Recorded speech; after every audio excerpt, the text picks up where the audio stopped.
Bonjour Jean-Marc Lombard. Vous venez donc de publier un premier livre qui s'appelle Les abeilles savaient, voilà, aux éditions Pierre-Philippe. C'est un roman extrêmement baldacien, une chasse à l'homme, parce que dans le jeu de piste il y a un trésor. On ne va pas tout dire à nos téléspectateurs parce que ça doit rester très mystérieux. Comment vous pouvez enchaîner cette histoire? Au début, les trois filles ne savent pas vers quelle destinée cette lettre commune les pousse. Elles vont devoir se rencontrer et se connaître.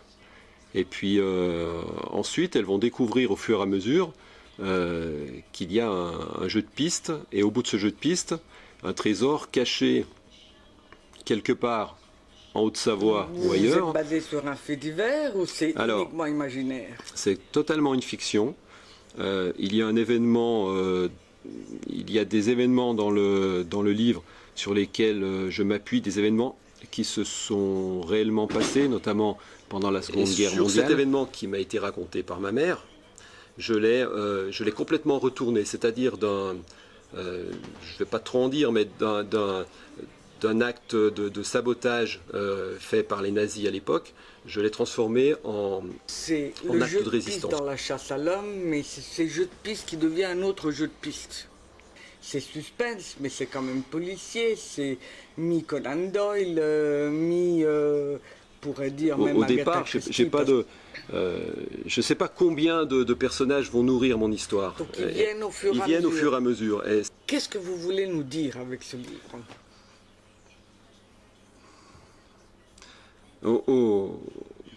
Au départ, c'était le chemin de fer, en fait, un petit peu de cette histoire, c'était quand même les abeilles. Hein, c'est une passion pour moi, j'ai des ruches, etc. Ça, on l'a compris. C'était leur rendre un vibrant hommage et pour tout ce qu'elles font pour l'environnement. Et les abeilles savaient pourquoi vous les avez prises en otage? Vous auriez pu prendre aussi autre chose.